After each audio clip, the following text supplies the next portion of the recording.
मैं अपनी बात की शुरुआत एक छोटी सी कहानी से करूं। जो कहानी मैं कह रहा हूं ये शायद दुनिया की सबसे छोटी कहानी है। इससे छोटी कहानी आपने आज तक नहीं सुनी होगी। कहानी क्या है? कहानी यह है कि एक बुढ़िया थी जो बचपन में मर गई। कहानी खत्म। इतनी ही बड़ी कहानी। एक बुढ़िया थी जो बचपन में मर गई। अब प्रश्न हो सकता है कि बुढ़िया थी फिर बचपन में कैसे मरी, और बचपन में ही मर गई तो बुढ़िया कैसे हुई? सवाल तो होगा ही, क्योंकि कहानी छोटी भी है, अनूठी भी है और समझ से परे भी है। संत ने कहा बुढ़िया थी बचपन में मर गई, सबके कान खड़े हो गए। ये क्या बोल दिया? बचपन में कैसे मरी? मरी तो बच्ची होगी, बुढ़िया कैसे होगी? और फिर बुढ़िया हो ही गई तो फिर वो बच्ची कैसे हुई? बचपन में कैसे मरी? इस कहानी की मैं व्याख्या करूं उससे पहले मैं एक कहानी और सुनाता हूं, शायद ये बात स्पष्ट हो जाए। एक 16 साल का नया संत जो अभी अभी साधना मार्ग में आए थे, बिल्कुल त्याग तपस्या का जीवन उन्होंने स्वीकार किया था। सांसारिक जीवन का त्याग करके ज्ञान को उन्होंने, ध्यान को, तप को, साधना को स्वीकार किया। पहले का समय था, पहले संतजन भिक्षा करके अपना भौतिक व्यवस्थाएं इकट्ठी करते थे और भोजन बनाते नहीं थे, भिक्षाटन करते थे। तो वो 16 साल का संत भिक्षा के लिए निकला। एक घर के सामने खड़ा हुआ। दोपहर का समय था और जिस घर के सामने वो खड़ा हुआ, संयोग की बात थी कि उस घर में अभी अभी एक नई दुल्हन आई थी शादी करके, अभी एकदम नई उम्र उनकी भी थी। तो इन्होंने बाहर से आवाज दिया कि भिक्षाम देहि। तो उधर से वो नई बहू, नई दुल्हन घर से बाहर आई भिक्षा लेकर। जब देखती है एक संत को और अभी उम्र कम है, 15-16 साल की अवस्था है, तो वो झट से कह देती है कि संत जी इतनी जल्दी कैसे आ गए? तो जैसे ही कहा इतनी जल्दी कैसे आ गए, उस बहू के जो ससुर जी थे वो बगल कमरे में बैठे थे, वो झट से देखते हैं कि दोपहर का समय है, कड़कड़ाती हुई धूप है, मेरी बहू कह रही है जल्दी कैसे आ गए? सुबह का समय होता तो बात समझ में आती है कि चलो सुबह का समय है, जल्दी जल्दी भिक्षा मांगने कैसे आ गए। ये संत तो आए ही दोपहर के समय में है, फिर बहू ने ऐसा कहा क्यों कि जल्दी कैसे आ गए? और तभी संत ने जो जवाब दिया वो और गजब था। संत ने कहा कि बहन हमें समय का पता नहीं था। उस बूढ़े आदमी ने सोचा, उसके बहू के ससुर ने सोचा कि एक अंधा आदमी भी जान जाए कि दोपहर का समय है, कड़कड़ाती हुई धूप है, और ये साधु होकर कह रहा है समय का ज्ञान नहीं। ये कैसे साधु हो गया जिसको समय का ज्ञान नहीं? बिना समय के ज्ञान के ही भिक्षा मांगने चल दिया। इतना वो सोच ही रहा था कि तभी संत ने प्रश्न कर दिया। संत ने उस नई बहू से कहा कि ये बताओ तुम्हारी उम्र कितनी है? अब जैसे ही ये बात सुना वो अंदर बूढ़ा, उनका ससुर, वो कहता है साधु कहां से आ गया? ये भिक्षा लेके इसको चले जाना चाहिए, मेरी बहू से ये उम्र क्यों पूछ रहा है? ये तो गलत बात है। उसको क्रोध आना शुरू हुआ। तभी उसके बहू ने जो जवाब दिया उसको सुन करके तो उसका कान खड़ा हो गया। बहू ने कहा मेरी उम्र अभी 5 साल है। ससुर ने कहा ये पूरे 20 साल की है और बोल रही है 5 साल की, पागल हो गई है क्या? कहीं कोई पागल लड़की तो मेरे घर नहीं आ गई? तभी ये संत ने दूसरा सवाल किया कि अच्छा ये बताओ तुम्हारे पति देव की उम्र कितनी है? अब वो बूढ़ा सोचता है अब तक तो इसकी बात थी, अब तो मेरे बेटे की बात आ गई, अब पता नहीं मेरे बेटे के बारे में ये क्या बोल देगी। तभी वो नई बहू ने कहा, गुरुजी साधु महाराज, हमारे जो पति देव हैं वो अभी मात्र 2 साल के हैं। जैसे ही कहा 2 साल के हैं, बूढ़ा का तो गुस्सा चढ़ गया सिर पर। कहा मेरा बेटा अभी पूरा का पूरा 25 साल का है और ये नादान बोल रही है मात्र 2 साल की। तभी संत ने तीसरा प्रश्न किया, अच्छा ये बताओ तुम्हारी सासू माँ का उम्र कितना है। अब वो बूढ़ा सोचता है अब तो हमारी पत्नी पर बात आ गई है, अब पता नहीं ये क्या बोल देगी। उसका कान खड़ा हुआ, लाठी खोजने लगा कि लगता है अब हमको बीच में इंटरफेयर करना पड़ेगा, दखल अंदाजी करना पड़ेगा, ये मामला बिगड़ता जा रहा है। तभी उस नई बहू ने कहा कि गुरुजी हमारी जो सासू माँ है वो अभी मात्र 6 महीने की है। अब तो बूढ़ा को बड़ा गुस्सा आया, कहा वो 60 साल की हो गई है, 6 महीने बता रही है, लगता है सच में दोनों पागल इकट्ठे हो गए हैं। तभी संत ने कहा तुम्हारे ससुर जी की उम्र कितनी है। अब बूढ़ा का तो सांस ऊपर की ऊपर नीचे की नीचे, पता नहीं मेरा क्या होगा, अब मेरा पता नहीं क्या हाल करेगी। तभी उस नई बहू ने कहा कि गुरुजी पूछिए मत, मेरे ससुर जी अभी पैदा भी नहीं हुए। अब बूढ़ा जो है लाठी लेके खड़ा हो गया, कहा अब नहीं, अब हो गया, अति हो गया, ये तो पूरा गड़बड़ कर दिया इसने, कुल खानदान का नाक कटा दिया, मेरे बहू ने अब मेरा इज्जत खत्म कर दिया। अब वो लाठी लेके बाहर ही आ रहा था, तभी संत ने एक सवाल और कर दिया, ये बताओ तुम ताजा खाती हो या बासी। उस नई बहू ने कहा गुरुजी ताजा खाने का कहाँ नसीब हमारा, हम तो रोज बासी खाते हैं। बूढ़े ने कहा अभी आके बताता हूँ ताजा बासी। बूढ़ा आया, कहा बासी खाती हो, रोज सुबह शाम ताजा ताजा भोजन बनता है, हम सब व्यवस्था करते हैं और तुम ताजा बासी में लगे हो। तब तक साधु थोड़ा निकल गए थे, दौड़ के पकड़ा, का इधर आओ, साधु बने हो, पहले चलो हिसाब किताब होगा। लाठी लेके लौटाया बेचारे को, कहा तुम दोनों महापागलपन की बात कर रहे थे, मेरे समझ में नहीं आया, ऐसे पागलपन करते। उस बूढ़े ने कहा आप तो सन्यासी हैं, छोटी सी उम्र में साधु बन गए, क्या इतना ज्ञान नहीं है आपको कि किसी महिला से कैसे बात करनी चाहिए। और अपने बहू को डांटा कि बहू तुमने क्या यही सीखा है, यही जाना है, यही संस्कार मिले हैं तुम्हें कि एक संत को भिक्षा दे के विदा कर देना चाहिए और तुम उसके साथ सवाल जवाब कर रहे हो। और सवाल जवाब भी काम के हो तो बात समझ में आती, बिना सिर पैर के बात किए चले जा रहे हैं। दोनों कहे शांत हो जाइए और जो भी आपकी शंका है वो कहिए। उस बूढ़े ने कहा सबसे पहली बात तो बहू तुमसे प्रश्न है कि तुमने इतनी नादान कैसे हो गई, तुम इतनी नासमझ कैसे हो गई। कहा क्या हुआ। कहा दोपहर का समय है, संत भिक्षा लेने आए, तुमको चुपचाप भिक्षा देना चाहिए, तुम कह रहे हो इतनी जल्दी कैसे आ गए।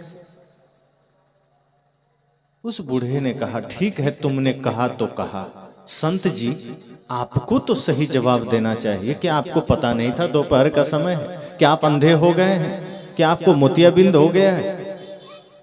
आप भी कह दिए समय का ज्ञान नहीं था। तब उस संत ने कहा कि आपको बात समझ में नहीं आएगी, आपकी बहू बहुत ज्ञानी और आपके बहू और हमारे बीच जो वार्तालाप हुई है वो कोई बाहर की बात हुई ही नहीं है, वो ज्ञान की बात हुई है, इशारों इशारों में हुई है, लक्षणा में हुई है, लेकिन बड़ी गहरी बात हुई है। उस बूढ़े ने कहा पहेलियां मत बुझाओ, साफ साफ कहो क्या मनसा था तुम्हारा, क्या कह रहे थे तुम। बहू ये बताओ कि तुमने पूछा क्यों इतनी जल्दी कैसे आ गए। उस बहू ने कहा पिताजी बात यह है कि मैंने दोपहर और सुबह और शाम की बात की ही नहीं। मैंने जब संत जी को देखा मात्र 16 वर्ष की उम्र, और इस उम्र में ये गृह त्याग करके सन्यासी बन गए, तो मेरा पूछने का तात्पर्य यही था कि इतनी जल्दी साधना मार्ग में कैसे आ गए। मैंने भोजन के लिए तो पूछा ही नहीं, क्योंकि लोग तो कल्पनाएं करते हैं कि जब बुढ़ापा आएगी तो भजन करेंगे, सत्संग करेंगे। जवानी में क्या, जवानी में तो मौज करना है, मस्ती करना है, धन कमाना है। इसलिए मैंने सोचा कि इतनी कम उम्र में इन्होंने गृह त्याग कैसे कर दिया। और मैंने जो पूछा उसके पीछे का एक ही लक्ष्य, एक ही मकसद था कि हे संत, आप इतनी जल्दी साधना मार्ग में कैसे आ गए। क्योंकि लोग तो बुढ़ापे में भजन की सोचते हैं, लोग तो बुढ़ापे में सत्संग की सोचते हैं, दीक्षा शिक्षा की सोचते हैं। आप इतनी जल्दी ज्ञान को कैसे उपलब्ध हो गए, इतनी जल्दी सत्य के मार्ग पर कैसे आ गए। और संत ने कहा, और मैंने जो जवाब दिया वो ठीक ही तो दिया। समय का ज्ञान नहीं था। क्या कोई जानता है कि बुढ़ापे तक हम जिंदा रहेंगे? किसी को पता है कि कल तक हम जिंदा रहेंगे? मोबाइल की गारंटी है, माइक की गारंटी है, पंडाल की भी गारंटी है, दुनिया की हर चीज की गारंटी वारंटी है। पर आपने कहीं देखा है कि किसी ने जन्म लेते ही कोई गारंटी कार्ड लेकर आया हो कि 100 साल तो मैं जीऊंगा ही? कोई गारंटी नहीं है। जिस शरीर की कोई गारंटी नहीं है तो मैं कैसे कह दूं कि मैं जल्दी आया कि देर से आया।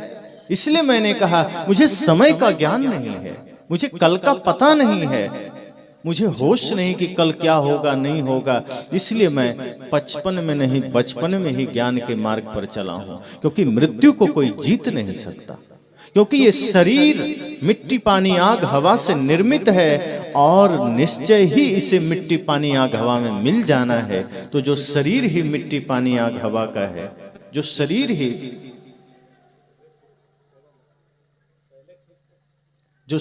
ही मिट्टी पानी आग हवा से निर्मित है, वो सदा सदा के लिए मिट्टी मिट्टी में मिल जाएगा, पानी पानी में मिल जाएगा, आग आग में मिल जाएगा, हवा हवा में मिल जाएगा। इसलिए मैंने कहा कि मुझे समय का ज्ञान नहीं था। एक घटना याद आ गई महाभारत की। पहले का समय होता था जब लोग युद्ध जीतते थे ना, तो खास करके युधिष्ठिर अपने राज्यसभा में, अपने दरबार में बाहर एक घंटा लगवाया था। धर्मराज युधिष्ठिर जी ने एक घंटा लगवाया। किस लिए? कि जब भी कोई एक युद्ध जीतता था तो एक बार घंटा बजाया जाता था। इससे नगर वासियों को, राज्य के लोगों को पता चल जाता था कि हमारे राजा ने एक युद्ध को जीता है, एक लड़ाई जीती है। अगर 2 युद्ध जीतता था तो उस बड़े से घंटे को 2 बार बजाया जाता था। इस तरह से एक दिन एक भिखारी आया और युधिष्ठिर से कहा कि राजन कुछ भिक्षा दे दीजिए। युधिष्ठिर कुछ कार्य में व्यस्त थे, समय नहीं था। उन्होंने कहा जाओ जाओ अभी, कल आना, कल दे देंगे। इतना सुनते ही भीम को थोड़ा आश्चर्य हुआ कि ये तो धर्मराज हैं, ज्ञानी हैं, ये कैसे कह रहे हैं कल आ जाना। वो तरकीब निकाले, भीम थोड़ा समझदारी से काम लिए। वो दौड़ पड़े घंटा की ओर और बजाना शुरू कर दिया। 1 बार बजाया, 2 बार बजाया, 3 बार बजाया, 4 बार बजाया। सब लोग हड़बड़ा गए, कह रहे 1-2 युद्ध तो हमेशा कोई न कोई जीत लेता था, 1-2 बार घंटा बजता था। ये भीम आज 10 बार बजाए चला जा रहा है। ऐसा कौन सा युद्ध जीत लिया है युधिष्ठिर ने, अर्जुन ने? ये मामला क्या है? सबने देखा, सच में युधिष्ठिर भी सोच रहा है ये घंटा तो युद्ध विजय के लिए लगा था, हमने कौन सा युद्ध जीता है, अर्जुन भी यही है। भीम घंटा बजा क्यों रहा है? कौन जीता है भाई? कौन युद्ध पर विजय पाया है? ये घंटा, और वो भी 10 बार 15 बार बजा दिया। तभी भीम को बुलाया गया। भीम, ये तुमने क्या किया? तुम्हें पता है ना ये घंटा किस लिए लगाया गया है? ये घंटा इसलिए लगाया गया कि जब भी हम कोई लड़ाई जीतते हैं, कोई युद्ध जीतते हैं, तो अगर 1 युद्ध जीता तो 1 बार बजा दिया, 2 जीता तो 2 बार बजा दिया, ज्यादा से ज्यादा 4-5 युद्ध हम जीतते थे एक दिन में। तुमने तो 15-20 बार बजा दिया। किसने जीता इतना बड़ा युद्ध? किसने विजय पाई है? भीम ने कहा आपको पता नहीं है, आप ही ने तो विजय पाई है। युधिष्ठिर ने कहा मैंने? और मुझे ही पता नहीं, मैं तो यहीं बैठा हूं, कहां युद्ध पाया, कहां युद्ध जीता मैंने, कौन सा विजय पाई मैंने? भीम ने कहा कि बाहर का युद्ध जीतना, बाहर विजय पाना तो साधारण सी बात है, आपने तो मृत्यु पर विजय पा लिया है। कहा भीम ये तुम क्या कह रहे हो? मृत्यु पर तो कोई विजय नहीं पा सकता। कहा आपने पाया है? कहा कैसे? कहा भिखारी आया था आपसे कुछ मांगने। कहा हाँ आया था। आपने क्या कहा? कल आना। मतलब आपको पता है कि कल तक आप जिंदा रहेंगे, इसलिए आपने मृत्यु पर विजय पा लिया है ना। अगर आपके द्वार पर कोई आया है, आप कल पर टाल दिए, इसका मतलब आप गारंटी ले रहे हैं अपने आप का कि हम कल तक जिंदा रहेंगे। और यदि किसी ने एक दिन का भी गारंटी ले लिया तो इसका मतलब है कि मृत्यु पर उसने विजय पा लिया। तब युधिष्ठिर ने हाथ जोड़ी, ला मुझसे गलती हो गई, मुझे पता नहीं था। क्योंकि अगले पल क्या होगा किसी को पता नहीं है, और मृत्यु को तो कोई नहीं जीत सकता। ये शरीर नश्वर है, इस शरीर को तो मृत्यु के अधीन होना है। युधिष्ठिर ने सिर झुकाया। संत ने कहा मुझे समय का ज्ञान नहीं था, और न तो है किसी को है। जिस दिन ज्ञान जग जाए, जिस दिन समझ में आ जाए कि संसार क्या है, शरीर क्या है, जो व्यक्ति भी ये शरीर पाया है, सोच लीजिए अंत में दशा क्या हो जाती है। कितना भी खूबसूरत शरीर हो, कितना भी प्यारा शरीर हो, कितना भी धन धान्य संपन्न जीवन हो, पर अंत में शरीर की स्थिति क्या होती? अभी सुन रहे थे, कुछ भी नहीं जाएगा, खाली हाथ। शरीर से जुड़े हुए जितने भी प्राणी पदार्थ हैं, धन घर जमीन, वो नहीं जाएगा, शरीर से किया हुआ कर्म साथ जाएगा। तब बूढ़े ने कहा चलो ठीक है, इसके इतना कहने के बाद थोड़ा तो संतुष्टि मिली, लेकिन आप संत हैं, आप गुरु के मार्ग पर चल रहे हैं, कम से कम आपको तो मेरे बहू से ये सवाल नहीं करना चाहिए। कहा क्या? कि तुम कितने साल की हो? आपने ये सवाल क्यों पूछा? और यदि आपने ये सवाल पूछा भी तो बहू तुमने ऐसा उटपटांग जवाब क्यों दिया? मुझे भी पता है तुम्हारी उम्र 20 साल है, आधार कार्ड में हमने देखा है, फिर तुमने 5 साल क्यों बताया? संत ने कहा इसका जवाब तो आपकी बहू ही देगी। और रही बात, मैंने जो उम्र पूछा तो वो उम्र शरीर का था ही नहीं। आप सोच रहे हैं शरीर के बारे में, आप सोच रहे हैं शरीर की आयु के बारे में, मैंने शरीर का तो उम्र पूछा ही नहीं। लेकिन जवाब आपकी बहू देगी, क्योंकि इसी ने बोला है। ससुर जी ने कहा बहू तुम ही बताओ, तुम तो 20 साल की हो, फिर तुमने क्यों कहा कि मैं 5 साल की हूं? बहू बड़ी समझदार थी, उसने कहा पिताजी, शरीर 5 साल की हो, 10 साल की हो, 20 साल की हो, 50 साल की हो, चाहे 100 साल की हो, मेरा अर्थ शरीर से था ही नहीं। और एक बात ध्यान दीजिए, शरीर कितने भी उम्र का हो जाए उसका कोई उतना अर्थ नहीं होता, कोई महत्व नहीं होता। शरीर से आपने क्या किया है, शरीर से कौन सा अच्छा कर्म किया है, सिर्फ उसकी गिनती रह जाती है। 100 साल जीने वाले बहुत चले गए, कितनों को आप याद रखें? 100 साल 125 साल जीने वाले बहुत लोग इस धरती पर हैं, कितने का नाम आप जानते हैं? लेकिन 14 वर्ष की उम्र में खुदीराम बोस देश के लिए शहीद हो गए, आप जानते हैं कि नहीं?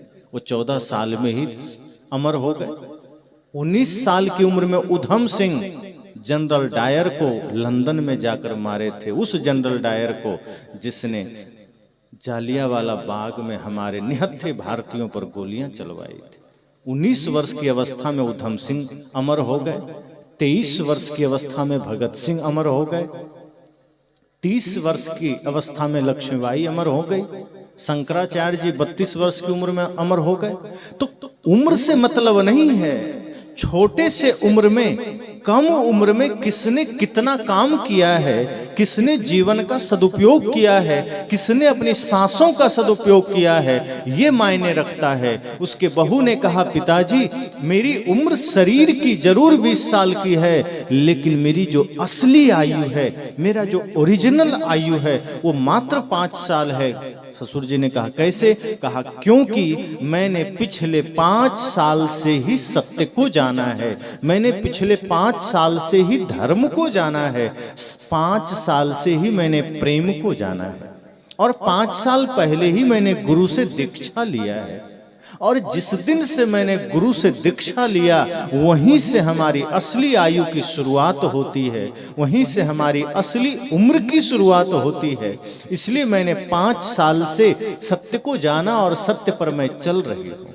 5 साल से मैंने ज्ञान को जाना, 5 साल से मेरे जीवन में धर्म प्रकाशित है, उद्घाटित है। ससुर जी ने कहा ये धर्म क्या होता है, हमको तो वो भी पता नहीं, हम तो इतने ही जानते हिंदू धर्म है, मुस्लिम धर्म है, सिख जैन धर्म है, बौद्ध धर्म है।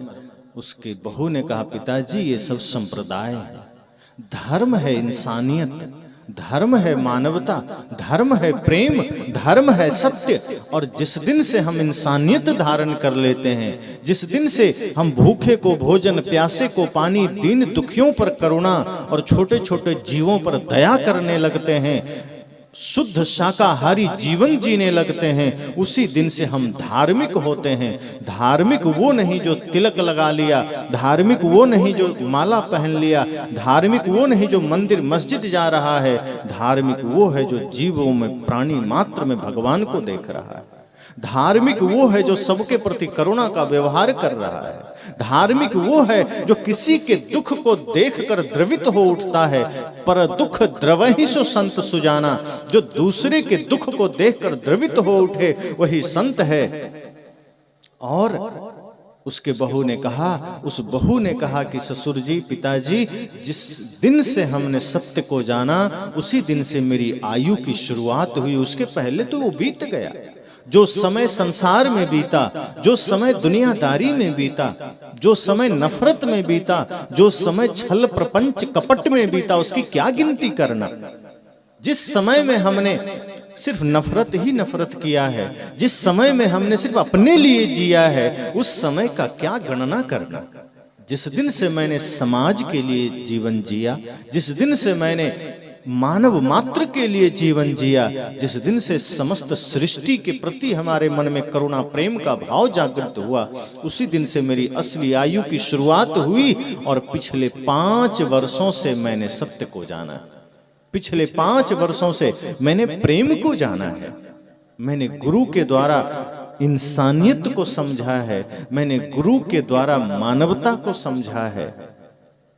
इसलिए मेरी आयु मात्र 5 साल है। 15 साल मेरा तो यूं ही चला गया।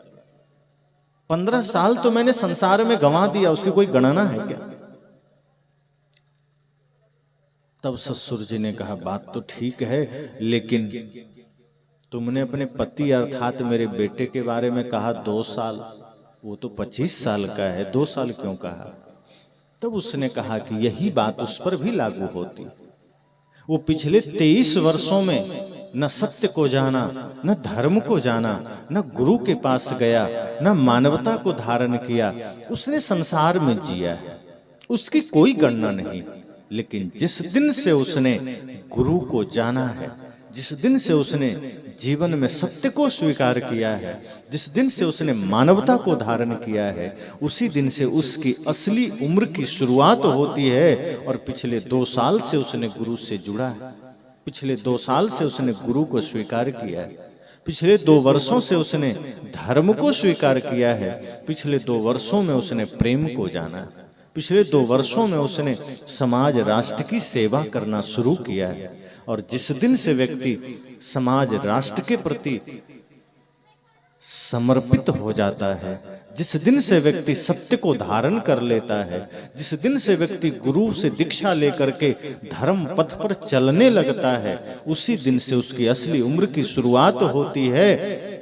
इसलिए पिताजी, उस व्यक्ति की आयु उसी दिन से गिनी जाती है, उस व्यक्ति का उम्र उसी दिन से माना जाता है जिस दिन से वो धर्म पथ पर चलता है। धर्म पथ पर पिछले 2 वर्षों से मेरा पति चल रहा है, इसलिए उसकी आयु मात्र 2 साल है, क्योंकि 23 साल तो उसने प्रपंच में बिताया है। 23 साल तो उसका व्यर्थ चला गया। जो सांसें हमारी दूसरे की निंदा में लगती, जो समय हमारा दूसरे की बुराई में लगता है, वो समय हमने गंवा दिया, वो दुरुपयोग कर दिया, वो गिनती में नहीं आया। फिर वो दुख दर्द पीड़ा का कारण बनता है और फिर ऐसे समय में ही हमें नरक मिलता है। फिर ऐसे समय में ही हम नरक की यात्रा करते हैं। इसलिए संतों ने कहा कि जो समय, जो शक्ति, जो सांसें समाज, राष्ट्र, मानवता की सेवा में लगे और जिस दिन से हम शुद्ध शाकाहारी वैष्णव जीवन जीना शुरू करते हैं, उसी दिन से हमारी असली उम्र की शुरुआत होती है। उस बूढ़े ने कहा चलो बात ठीक है, तब तो लगता है कि तुम्हारी जो सास माँ है, हमारी जो धर्म पत्नी है, उसके बारे में भी यही मामला है। कहा बिल्कुल यही बात है। सासू माँ भले ही 60 साल की है, पर 59 साल और 6 महीने उन्होंने संसार में बिता दिया। उन्होंने जीवन में धर्म कभी जाना नहीं। पिछले 6 महीने से उन्होंने गुरु के मार्ग को जाना है, उन्होंने त्याग के मार्ग को जाना है, उन्होंने प्रेम को जाना है, उन्होंने सत्य को जाना है। इसलिए जिस दिन से उन्होंने सत्य को जाना है, जिस दिन से उनके जीवन में प्रेम घटित हुआ है, जिस दिन से उनके गले में गुरु का माला पड़ा है, समझ जाना वहीं से उनकी असली आयु की शुरुआत होती है। और जिस दिन हम अपने जीवन की डोर गुरु के हाथ में सौंपते हैं, हमारे जीवन की असली आयु शुरू हो जाती है। वही जीवन कीमती बनता है, वही जीवन अमर बनता है।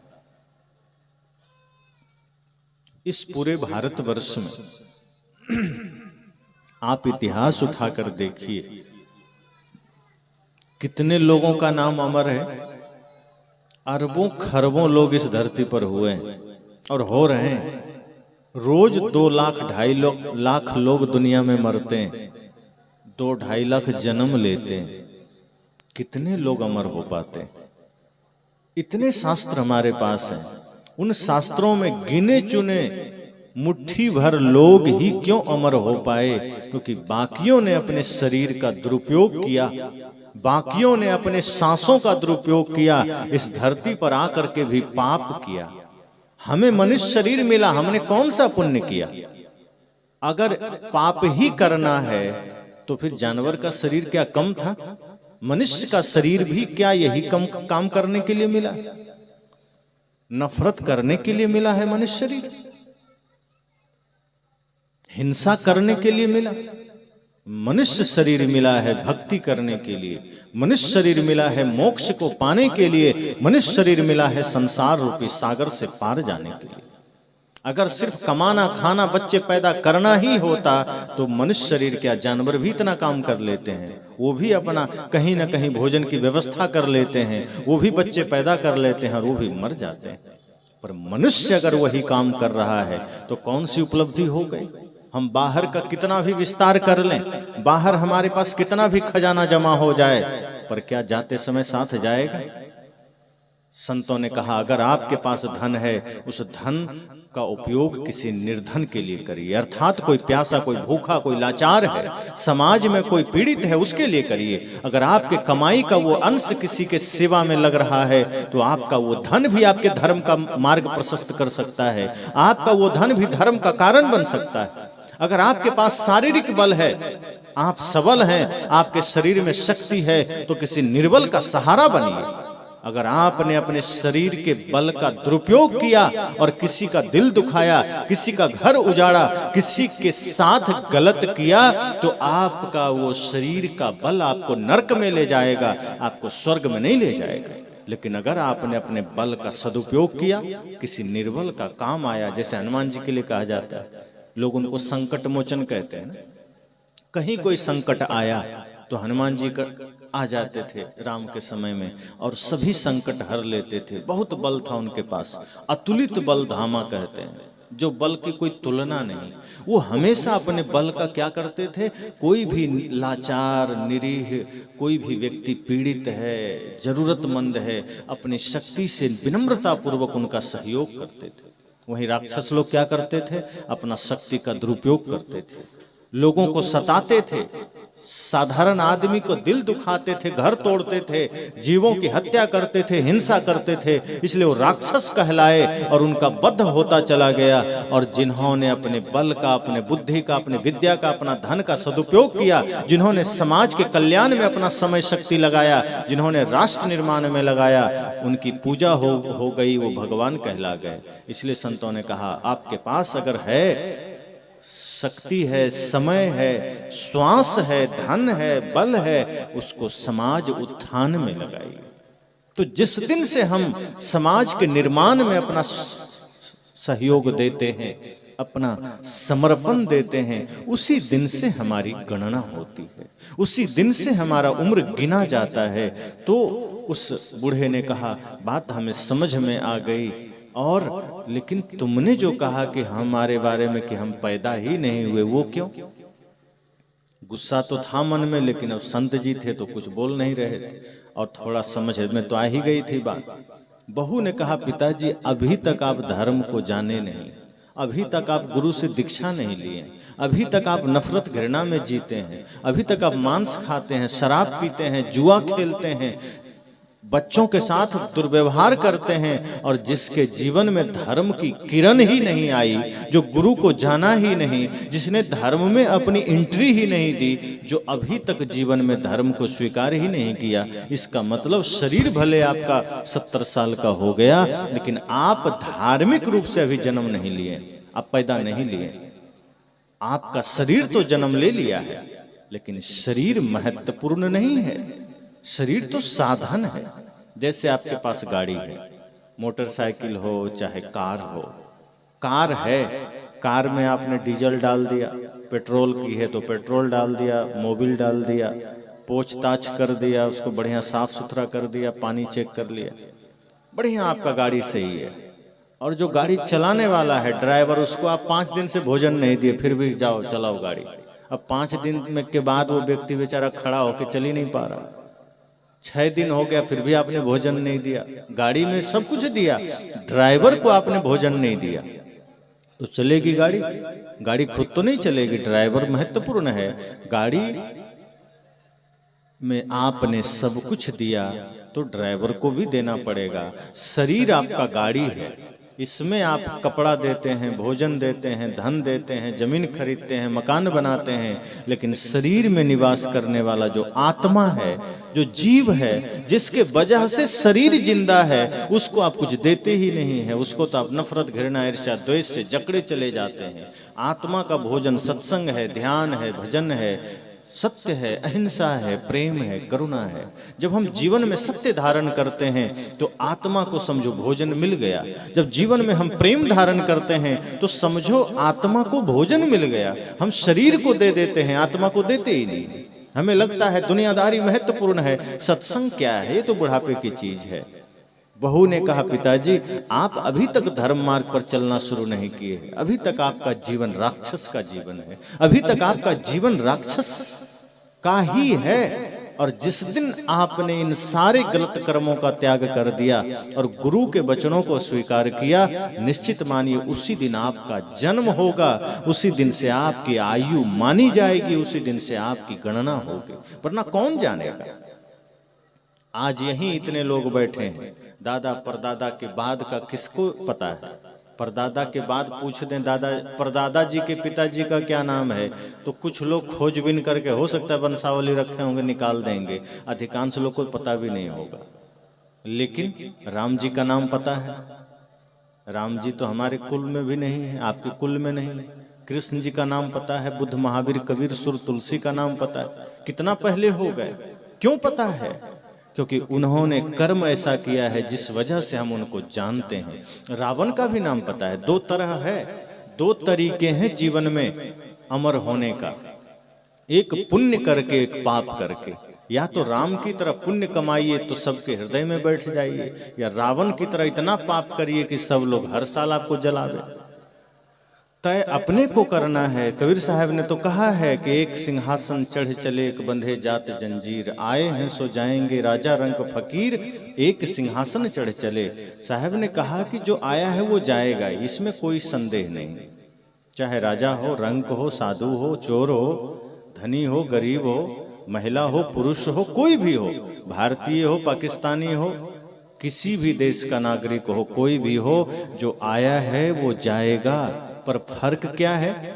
एक सिंहासन चढ़ चले, एक सिंहासन पर चढ़ के जाएगा और एक जंजीर में बंध के जाएगा।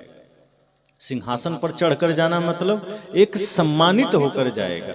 एक जब जाएगा तो समाज रोएगा, आंसू बहाएगा, और एक जब जाएगा तो अपमानित होकर जाएगा, अर्थात लोग कहेंगे अच्छा हुआ चला गया, और पहले जाता तो अच्छा होता। समाज के लिए कांटा था, कलंक था। तो क्या कोई चाहेगा कि आपके पीछे लोग ये कहे कि अच्छा हुआ चला गया? जीवन, इसका मतलब आप हार गए। अगर किसी के जाने के बाद कोई ये कहता है कि अच्छा हुआ चला गया, इसका मतलब वो आदमी यहाँ से जीत कर नहीं गया, वो हार कर गया है। जीत कर वो जाता है जिसके जाने के बाद भी लोगों के आंखों में आंसू हो कि ऐसे व्यक्ति को और रहना चाहिए था, ये व्यक्ति समाज के लिए वरदान था। साहब ने कहा, इसलिए जीवन की कीमत तो तभी से शुरू होती है जिस दिन से हमारे जीवन में सत्य, अहिंसा, प्रेम, करुणा हो, जिस दिन से हम समाज के लिए सोचें, राष्ट्र के लिए सोचें। सदैव संकल्प लीजिए कि हमारा कोई कर्म राष्ट्र निर्माण में बाधक नहीं बनेगा। भले ही हम राष्ट्र को बदल नहीं सकते, लेकिन राष्ट्र निर्माण का सहयोगी तो बन सकते हैं, मानवता का हितैषी तो बन सकते हैं। आप सब याद कीजिए, वो जब राम सेतु बन रहा था तो एक गिलहरी भी कोशिश कर रहे थे कंकड़ उठा उठा के देने की। तो हनुमान जी ने कहा, तुम इतना मेहनत क्यों कर रहे हो, हम लोग तो कर ही रहे हैं। उस गिलहरी ने कहा, हम भी प्रभु सेवा में लगे हैं। हम भले ही अकेले पुल बना नहीं सकते, पर लोग ये तो कहेंगे कि गिलहरी भी राम काज में लगी थी, हमको इतना ही संतोष हो जाएगा। हनुमान जी ने कहा, फिर तुम बालू का कण ला कर दो ताकि पत्थर सबके गैप में भर जाए।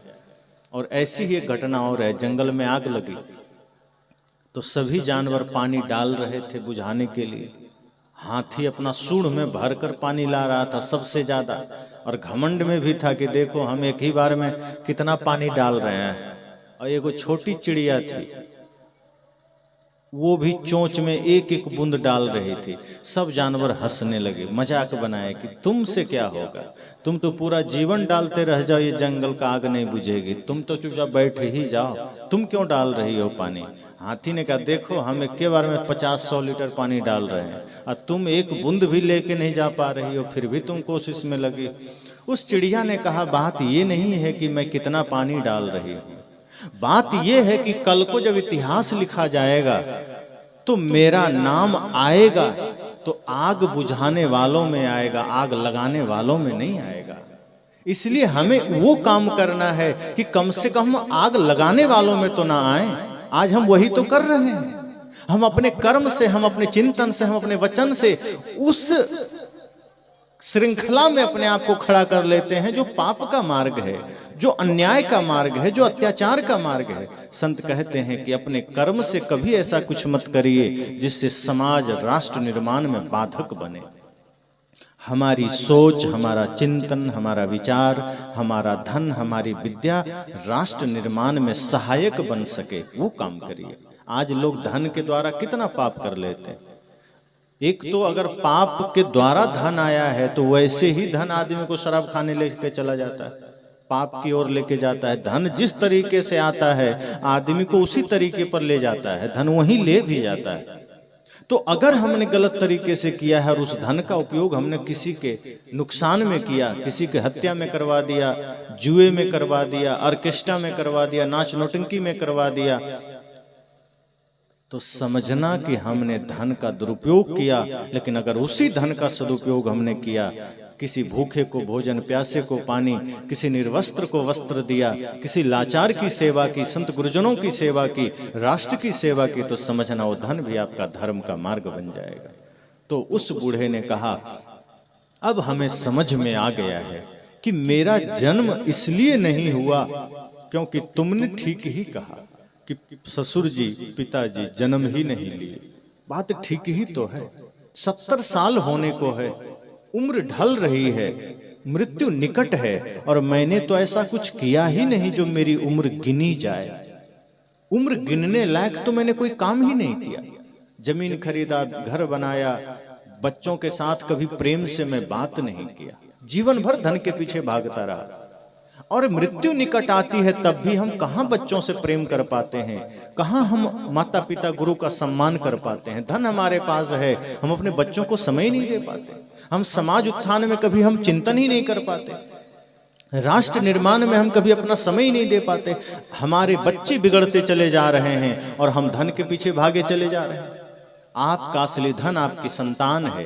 जिस दिन आपने अपनी संतान को, अपने बच्चों को सही शिक्षा दे दिया और आपका एक बच्चा भी श्रवण कुमार की तरह हो गया, भगत सिंह की तरह हो गया, आपकी एक बच्ची भी लक्ष्मीबाई मीराबाई की तरह हो गई, तो समझना आपसे बड़ा धनवान कौन हो सकता है। लेकिन हम धन बहुत इकट्ठा कर लिए और बच्चे बिगड़ते चले जा रहे हैं। और बच्चे इतने बिगड़ते चले जा रहे हैं कि आपके ही बच्चे, आपके ही द्वारा पाला गया बच्चा आपको बुढ़ापे में वृद्धाश्रम भेज देता है कि जाइए, आपकी गति वही है, हम सेवा नहीं कर सकते।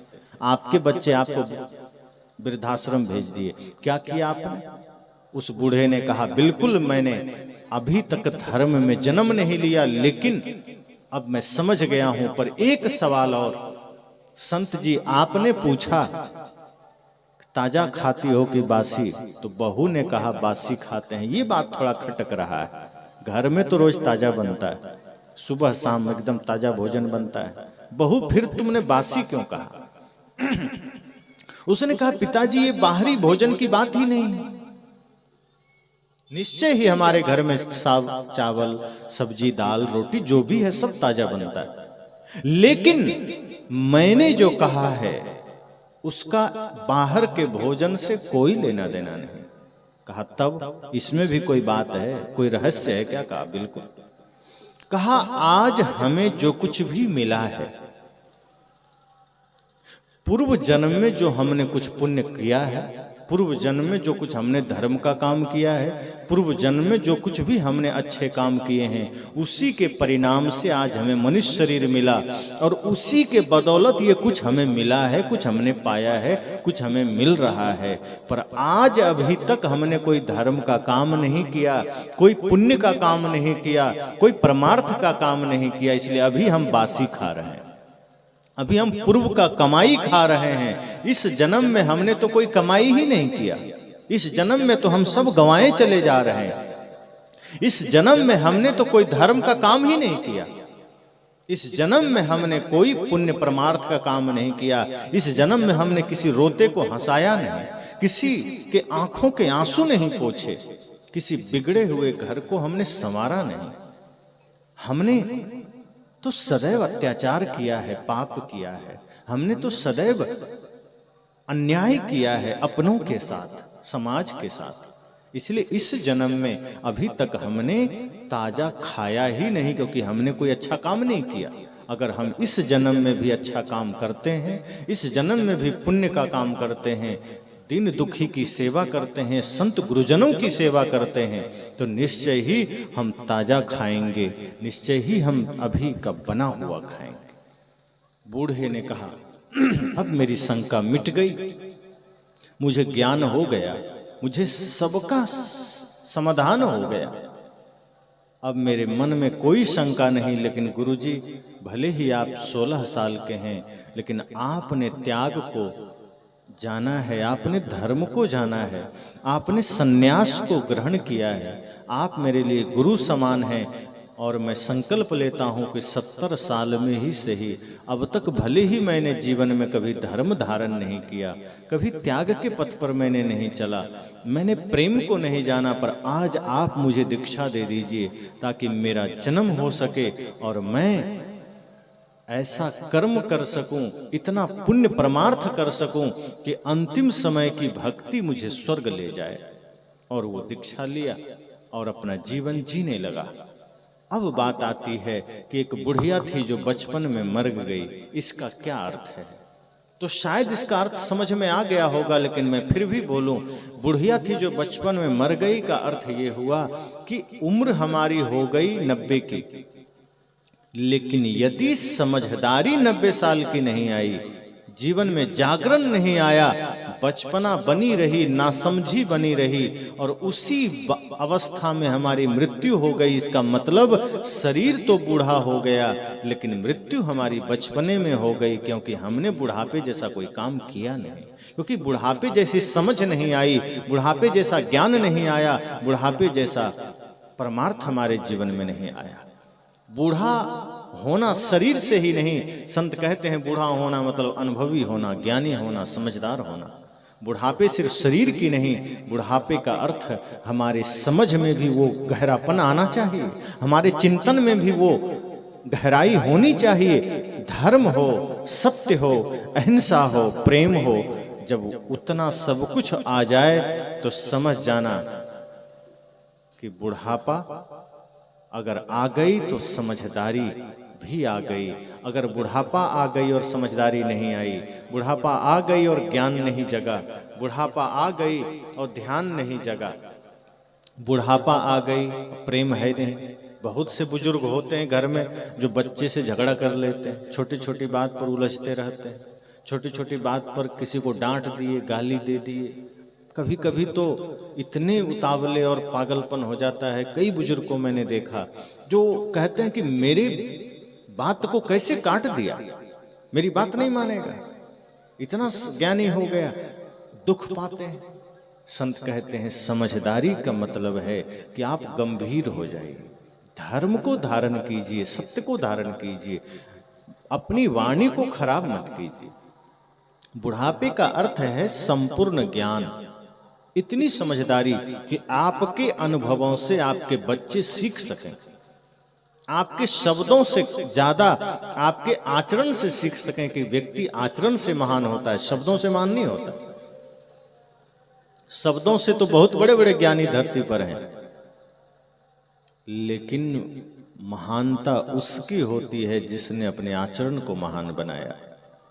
एक व्यक्ति बहुत अच्छा प्रवचन करता है, बहुत अच्छा ज्ञान देता है, और मंच से उतरने के बाद वो सिगरेट पीने लगे, तब मानिएगा?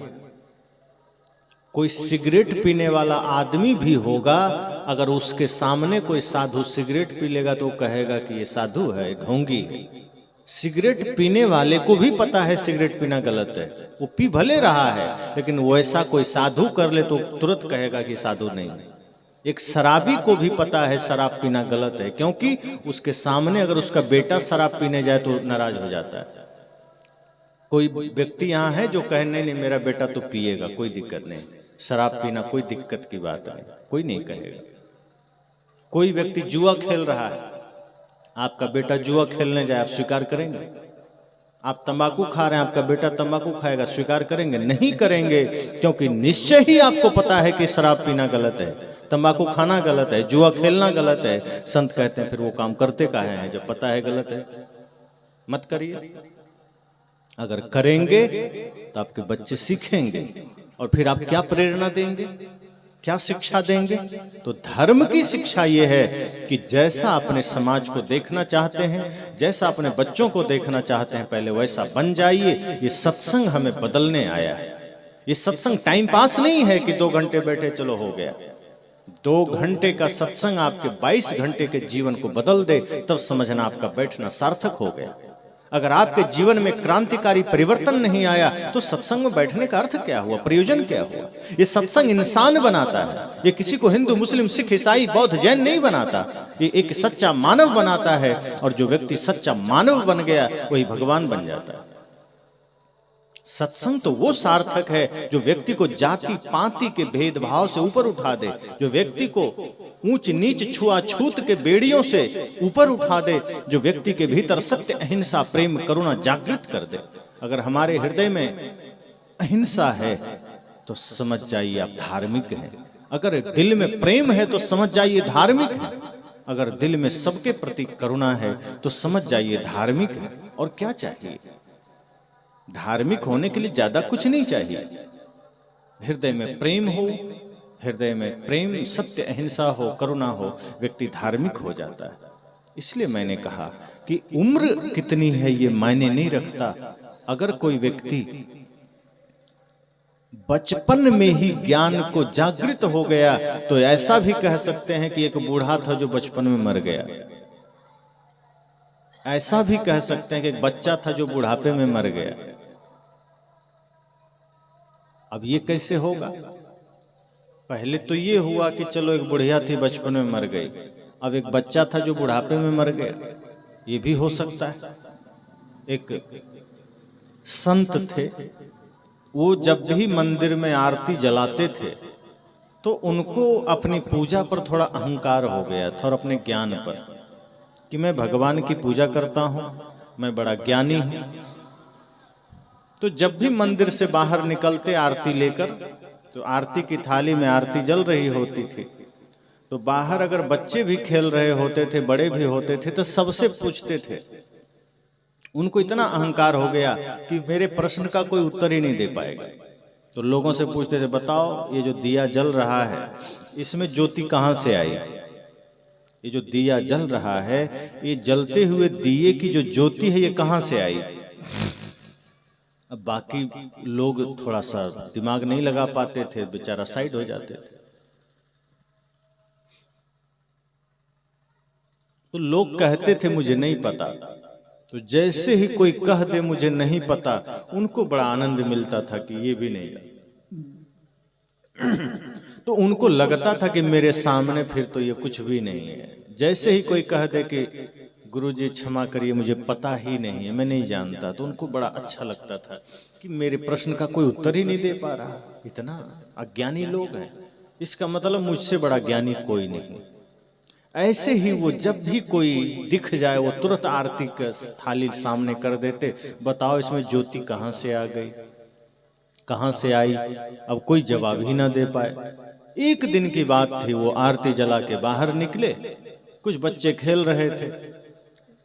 फिर उनके मन में हुआ, अब बड़ों से तो पूछते ही थे, बच्चों से भी पूछने लगे, अहंकार और बढ़ता गया। तो कुछ बच्चे वहां खेल रहे थे, उन्होंने फिर आरती की थाली सामने कर दिया, कहा बच्चों बताओ ये जो आरती जल रही है इसमें ज्योति कहाँ से आ गई? सब बच्चे भाग गए, कहा हमें नहीं पता, हमें नहीं पता। एक बच्चा खड़ा रह गया, वो सामने आया, कहा आज बताते हैं गुरुजी को हम, ये बहुत ज्ञानी बनते हैं। वो सामने आया और दौड़ करके आरती की थाली में जो दिया जल रहा था फूंक मार के बुझा दिया। कहा गुरुजी आप इतना बता दीजिए कि ये ज्योति कहाँ चली गई, हम बता देंगे कहाँ से आई थी। अब गुरुजी का दिमाग सन्न हो गया, सोचे भी नहीं थे कि बच्चा इतना ज्ञानी निकलेगा, क्योंकि अब तक तो वो लोगों से पूछ रहे थे बताओ इसमें ज्योति कहाँ से आ गई। वो बच्चा दिमाग लगाया, फूंक मार के कहता है बताइए गई कहाँ? अब जहाँ गई है तो हम बता देंगे वहीं से आई है। अब गुरुजी शांत हो गए, सिर झुक गया उनका। कहा इसलिए ज्ञान का कभी अहंकार नहीं हो, और सच्चा ज्ञान व्यक्ति को अहंकारी बनाता भी नहीं। अगर कोई अहंकार किया मतलब ज्ञान था ही नहीं। ज्ञान होने का मतलब ही है व्यक्ति विनम्र हो जाएगा। जैसे अभी आम का सीजन है, तो आम में जैसे ही फल लगने लगेंगे वो बढ़ता जाएगा, डालियां झुकती जाएगी। ऐसा थोड़े है कि पेड़ में फल लगेगा और डालियां ऊपर चली जाएगी, ऐसा होता है क्या?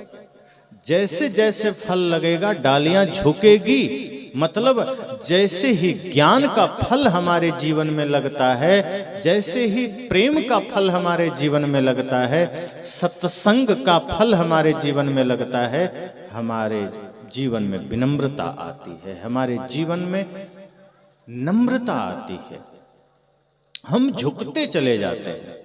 राजसूय यज्ञ हुआ, सबने अपना अपना काम किया। कृष्ण जी ने क्या किया? भगवान कृष्ण ने कहा मैं तो जूठा पत्तल उठाऊंगा और संतों का चरण धोऊंगा। सोचिए वो भगवान श्री कृष्ण योगेश्वर, और उनकी विनम्रता देखिए, जितना बड़ा ज्ञान, जितनी बड़ी उपलब्धि उनकी, वो कहते हैं मैं तो चरण धोऊंगा। तो कृष्ण छोटे हो गए क्या? जब उन्होंने संतों का चरण धोया और जूठे पत्तल उठाए तो लोगों ने उनको सिर पर बिठा लिया, भगवान बना दिया। और रावण और कंस ने क्या कहा? मैं तो झुक भी नहीं सकता। तो दुनिया ने लात मार के नीचे कर दिया कि तुम नीचे ही रहो, तुम दिल में बिठाने लायक नहीं। क्योंकि ज्ञान का अहंकार जब हो जाता है ध्यान का, सत्संग का अहंकार हो जाता है तो व्यक्ति फिर पूजनीय नहीं रह जाता। इसलिए जो जीवन में सच्चा ज्ञान आता है, जिस व्यक्ति के जीवन में सही मायने में प्रेम आ जाता है, वो विनम्र हो जाता है, वो अहंकार नहीं कर सकता, वो अपने ज्ञान का घमंड नहीं कर सकता। और इसके लिए जरूरी नहीं है कि ये ज्ञान बुढ़ापे में आएगी। मैंने कहा वो 9 साल का बच्चा, वो 9 साल का बच्चा दिए को बुझा दिया और कहा कि बताइए ज्योति कहाँ चली गई। गुरुजी का दिमाग सन्न हो गया। वो 90 साल के 9 साल का बच्चा, और गुरुजी सिर झुका लिए कि बेटा मैं तुम्हें अपना गुरु मानता हूं। तो ज्ञान का कोई लिमिटेशन नहीं है, कोई उसमें बाध्यता नहीं है कि वो ज्ञान बच्चे में नहीं हो सकता और बुढ़ापे में ही हो सकता है। इसलिए संत कहते हैं कि अगर कम उम्र में ज्ञान जग गया तो समझना कि एक बूढ़ा था जो बचपन में मर गया, अर्थात वो बचपन में ही वो बुढ़ापे की समझ जागृत कर लिया। अब जब मैंने उदाहरण दिया खुदीराम बोस का, सोचिए जो राष्ट्र के लिए शहीद हुआ हो 14 साल की उम्र में, क्या सोचा होगा। आज 20-20 साल के नौजवान को अपने पढ़ाई, अपने माता पिता, खेत खलिहान से ज्यादा का ज्ञान नहीं होता। उन्हें इतना ही पता होता है मुझे पढ़ना है, नौकरी हासिल करना है, शादी विवाह करना है, घर बसाना है, बस घर बनाना है, राष्ट्र के लिए समर्पित हो जाना है, राष्ट्र और समाज के लिए कुछ कर जाना है। ये सोच अगर 14 साल की उम्र में खुदीराम बोस के मन में आ गया तो सोचिए कि जरूर ज्ञान का दीप जला होगा, जरूर प्रेम का दीप जला होगा। अन्यथा अपने परिवार, अपने संसार से ज्यादा कौन सोचता है। अपने ही निजी चीजों के लिए हम प्रयासरत होते हैं, अपने ही जीवन को सुखमय बनाने के लिए हम प्रयासरत होते हैं, दूसरे भी सुखी हो सकें, ये हमारे मन में कहाँ आता है। एक व्यक्ति मंदिर भी जाता है भगवान से प्रार्थना करने तो क्या कहता है, प्रभु इतनी कृपा करना कि मेरा खेत और डबल हो जाए, मेरा घर डबल हो जाए। कोई कहता है कि मेरा पड़ोसी का घर बढ़िया बन जाए, कोई नहीं कहता। मंदिर जाता है आदमी ये जरूर कहता है प्रभु मेरा घर तो 5 मंजिला हो जाए, अब पड़ोसी का जो 1 मंजिला है वो भी धरती में धंस जाए। तो ये तो मांग रहा है आदमी। तो जो आदमी सिर्फ अपने स्वार्थ के लिए जी रहा है वो कभी अमृत को नहीं पा सकता। इसका मतलब वो कभी धर्म को उपलब्ध नहीं हो सकता। तो उम्र से मतलब नहीं है, कम उम्र में भी व्यक्ति धर्म को उपलब्ध हो सकता है। और हमारे महापुरुषों ने, हमारे शहीदों ने ये दिखाया कि अगर आपके भीतर सच में धर्म जगा तो सिर्फ आप अपने लिए नहीं मांगेंगे, आप जब मंदिर जाएंगे, गुरु के पास जाएंगे तो हाथ जोड़कर आप इतना ही कहेंगे कि प्रभु हे सदगुरु, हे संत, मुझे इतनी शक्ति देना कि मैं समाज की सेवा कर सकूं, मुझे इतनी शक्ति देना कि मैं किसी के आंसू पोंछ सकूं, मुझे इतनी शक्ति देना कि मैं किसी भूखे को भोजन और प्यासे को पानी दे सकूं, मुझे इतनी शक्ति देना कि मेरा घर, मेरा परिवार तो सुखी रहे, लेकिन ये समाज, ये राष्ट्र भी सुखी रहे, ये संसार भी सुखी रहे। क्योंकि हमारे ऋषियों ने कहा था सर्वे भवन्तु सुखिनः सर्वे सन्तु निरामयाः सर्वे भद्राणि पश्यन्तु मा कश्चित् दुःखभाग् भवेत्। हमारे ऋषियों ने क्या कहा, ये नहीं कहा कि सिर्फ हम सुखी रहें, हम ही निरोग रहें। उन्होंने कहा नहीं, ये पूरा समाज, ये पूरा राष्ट्र, ये पूरी धरती सुखी रहे। और आज हम अपने लिए मांगते हैं, सिर्फ मेरा बन जाए, पड़ोसी जाए भाड़ में, हमारा काम बनता। नेता लोग क्या करते हैं आज, अपना काम बन जाए, किसी तरह हाथ जोड़ करके। अभी 7 चरण में चुनाव है, लेकिन गहराई से सोचिए तो 2 ही चरण में। एक चरण कि अभी नेता जनता के चरण में, और जब वो जीत जाएगा तो जनता नेता के चरण में। वही 2 ही चरण है, उसके अलावा कोई चरण नहीं। अभी वो आपके पास आएंगे, किसी तरह वोट दे दो, हम सब कुछ कर देंगे, और जीत गए तो पहचानेंगे भी नहीं। तो जिसके अंदर धर्म ही नहीं है, जिसके अंदर सत्य ही नहीं है, वो समाज के लिए नहीं जी सकता, वो मानवता के लिए नहीं जी सकता, वो इंसानियत के लिए नहीं जी सकता, वो अपने लिए जीता है। लेकिन संतों ने कहा कि जब आप गुरु के पास जाइए, संत के पास जाइए, भगवान के पास जाइए, तो हाथ जोड़कर इतना ही कहिए, इतनी शक्ति हमें दे न दाता, मन का विश्वास कमजोर होना, हम चले नेक रास्ते पे हमसे भूल कर भी कोई भूल हो ना, इतनी शक्ति हमें दे न दाता, मन का विश्वास कमजोर हो ना। कि गुरु के पास जाइए, चाहे सदगुरु के पास जाइए, एक ही निवेदन करिए, हे प्रभु, हे सदगुरु, हे प्रभु, इतनी शक्ति देना, इतना ज्ञान देना कि हम सदैव सत्य पथ पर चल सके, हम सदैव धर्म के मार्ग पर चल सके, हम सदैव न्याय के मार्ग पर चल सके। अपने हो या पराए, सबके लिए हो न्याय, देखो कदम तुम्हारे हरगिज ना डगमगाए। रास्ते बड़े कठिन हैं, चलना संभल संभल के, इंसाफ की डगर पे बच्चों दिखाओ चल के। कि हमें तो वो शक्ति दीजिए कि हम सदैव न्याय के मार्ग पर चल सके। हमें इतनी शक्ति देना प्रभु कि हम कभी भी गलत पथ पर ना जाएं। अपने बच्चों को वो संस्कार दीजिए कि आपके बच्चे हीरो और हीरोइन बनने की कल्पना ना करें, आपके बच्चे राष्ट्रवादी बन सकें, राष्ट्रभक्त बन सकें, साधु संत गुरुजन को अपना आदर्श बना सकें।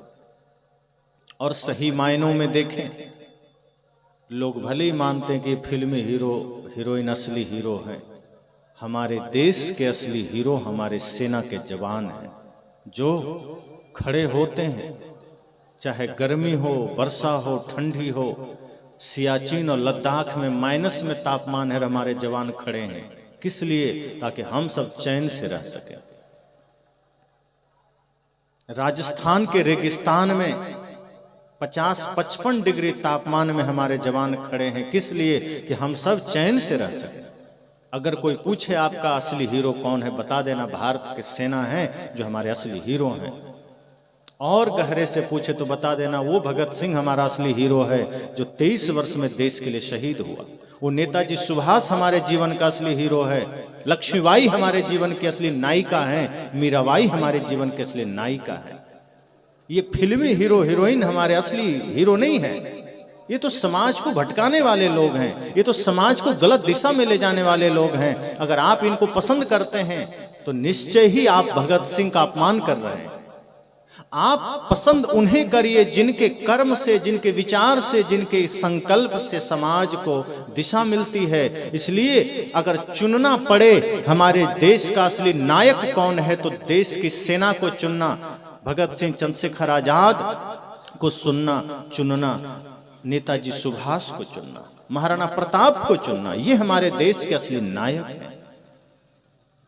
इसलिए संकल्प लीजिए कि हमें अपने जीवन में ऐसे ही लोगों का ज्ञान, ऐसे ही लोगों का आदर्श ग्रहण करना है। अपने बच्चों में वो संस्कार दीजिए, अपने जीवन में वो संस्कार लाइए, ताकि आपके बच्चे ऐसे ही बढ़िया महान कर्म कर सकें। और निश्चय ही जब बच्चे बढ़िया संस्कारवान होते हैं तो समाज बनता है, तो समाज में फिर विघटन नहीं होता, फिर आपका गांव, मोहल्ला, समाज आदर्श बनता है। और जब समाज आदर्श बनता है तो एक राज्य आदर्श बनता है, फिर राष्ट्र आदर्श बनता है। और हमारा भारत तो सर्वोपरि रहा है। सब पूरे विश्व के लोग भारत के सामने सिर झुकाया करते थे। आज हमने भौतिकता के चकाचौंध में पाश्चात्य जगत को, वेस्टर्न कल्चर को हमने इतना स्वीकार कर लिया कि हम अपनी संस्कृति, अपनी मर्यादा ही भूल गए, हम अपने संस्कार ही भूल गए। इन सब पर मैं कल चर्चा करूंगा कि हम कैसे पाश्चात्य संस्कृति का परित्याग करें। और चूंकि हमारा भारत की संस्कृति सर्वोपरि है, अगर हमने इसको स्वीकार किया तो दुनिया इसको सिर झुकाती है और हम पीछे भागे चले जा रहे हैं। तो हम सबके जीवन में अपनी संस्कृति, अपनी मर्यादा, अपना धर्म जागृत हो सके और हम समझ सकें कि उम्र मायने नहीं रखता, समझदारी और ज्ञान मायने रखता है। अगर आज हम जग गए तो समझना आज ही सवेरा हो गया, और आज जग गए तो आज ही मुक्ति का मार्ग प्रशस्त हो गया। और आज अगर हमने भक्ति का जीवन जीना शुरू कर दिया तो मुक्ति निश्चय ही आपको प्राप्त होगी, शांति प्राप्त होगी। और दुनिया का सारा प्रयास शांति के लिए है। लेकिन एक बात याद रखना, दुनिया में बाहर जितने प्रयास हैं उससे सुविधाएं मिल जाएगी, बाहरी सुख मिल जाएगा, पर शांति नहीं मिलेगा। शांति तो तब मिलता है जब कोई मीराबाई महल त्याग करती है, अर्थात जब हम बाहर के कचड़ों का त्याग कर देते हैं, बाहर के सारे काम, क्रोध, लोभ, मोह, छल, प्रपंच, कपट का त्याग कर देते हैं और शुद्ध रूप से भक्ति को धारण करते हैं, प्रेम को धारण करते हैं, सत्य को धारण करते हैं, तब मुक्ति और शांति घटित होती है। तो जीवन में शांति चाहिए तो भक्ति जरूरी है, गुरु जरूरी है। बस।